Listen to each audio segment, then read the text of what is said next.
Hey guys, welcome to TPM5. Today we're going to be covering the NBA Finals between Los Angeles Lakers and the Miami Heat.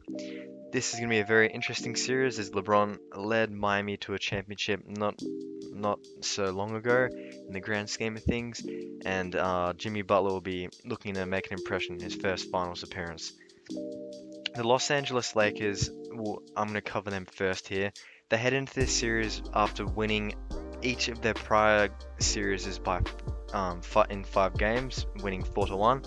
So in game one against Portland, they lost, and then they managed to win 4 straight.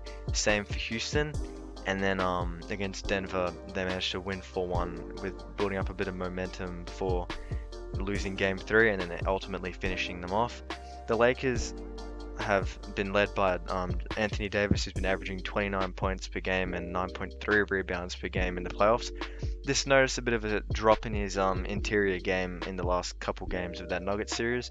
LeBron James being his normal self, just 1.1 assists off of the triple double there for these playoffs. Then you have Kuzma getting 10.5 points per game on a rather inefficient shooting shooting splits. And for me, the X factor for this Lakers team is Kentavious Caldwell-Pope, because in that Nuggets series, he had a couple games there where he actually dropped 18 and 16, which might sound like much, but that's the kind of thing which the Lakers were expecting Kuzma to do.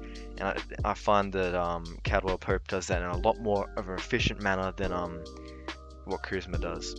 And then you have Rajon Rondo in there as well. Playoff Rondo has definitely made an appearance this offseason.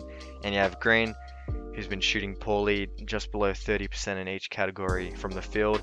And you also have Dwight Howard, who's been good. Now, in my opinion, this series comes down to whether Frank Vogel is going to play the way he wants to play, which will be starting with McGee and then eventually rotating the bigs and having probably 12 or so minutes of small ball with Markieff Morris at the center. Now, the Lakers need to, I guess, play their way in some ways. Like with Dwight Howard at the center, he really got under Jokic's skin. And if you look at it like this as well, Bam Adebayo is a very versatile defender, but I think if you give Dwight the ball on the block a few times, you can count on him to get some fouls on Adebayo or whoever his on-ball defender is, or you could get him to get some easy makes under the basket with a small defender on him.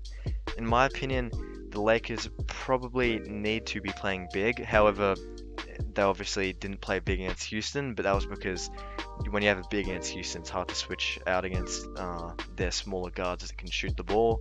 But obviously, Miami's slightly different with their tallest player being 6'9", and they also have Jay Crowder playing at the 4, which is rather small. So whether you dump the ball down to Anthony Davis and you make the most of that matchup remains to be seen.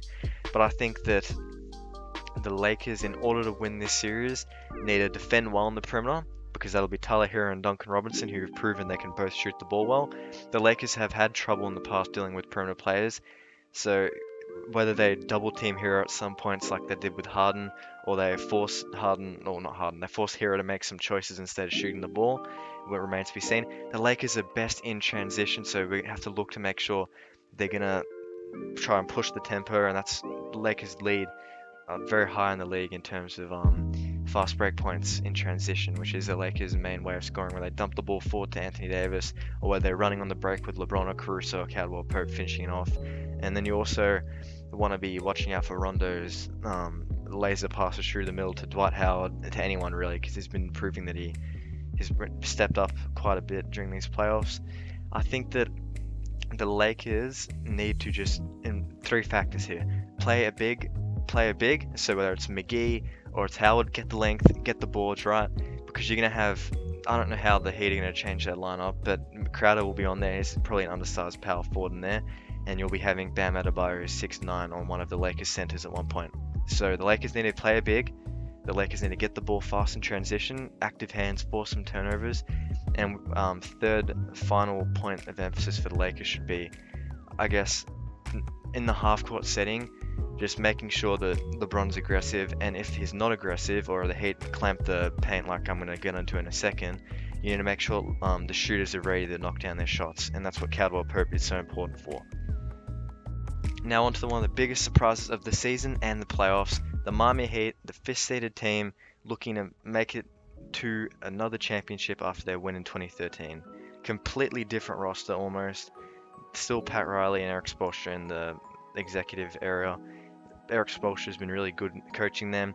He's employed a very great defense that would basically eliminate the Bucks in the playoffs because Giannis couldn't really have that much of an effect in the paint as he normally does, and they capitalized on that. They've been led by Goran Dragic, who's been averaging over 21 points per game. Jimmy Butler averaging 26 and 4. You have Bam Adebayo, who's been averaging 18 points and 11 rebounds, a very key part of their defensive philosophy. Then you have Tyler Hero, who's been shooting the lights out.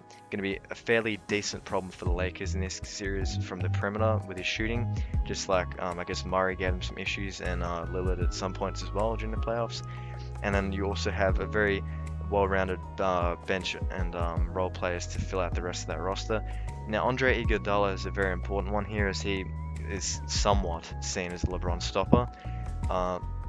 That'll be put to the test in this series, and it'll be interesting to see LeBron and Iggy match up for a few minutes during this series. Now, I think that Miami have been successful in playing that small lineup and keeping it tight in the paint. Now, it depends on if they change their lineup to fit the Lakers' length, because they do have bigs on their team. Myers Leonard with height and Kelly Olynyk as well, both 7-footers, I believe. So it'll be interesting to see how they adjust, or if they adjust, because the Lakers can easily play with length, but if they can get the Lakers to play their way like Houston did, they'll definitely get a game or two off the Lakers for sure. Now, in my opinion, this is my humble opinion as a Lakers fan from before LeBron, I think that the Lakers will claim this series in 6 games. I think that the Heat are good enough to take 2, probably good enough to force it to 7, but I think that the Lakers just have too much experience on their roster, with only really Iguodala being that deep-seated playoff successor. Obviously, Haslam's been there for a lot of it, but I don't think he's going to get that many minutes. But anyways, thank you for watching, guys. Let's see how this NBA Finals goes. It's going to be very interesting. And without further ado, thank you guys for watching. Have a great night, afternoon, whenever you're watching, and peace out. Subscribe to the channel too.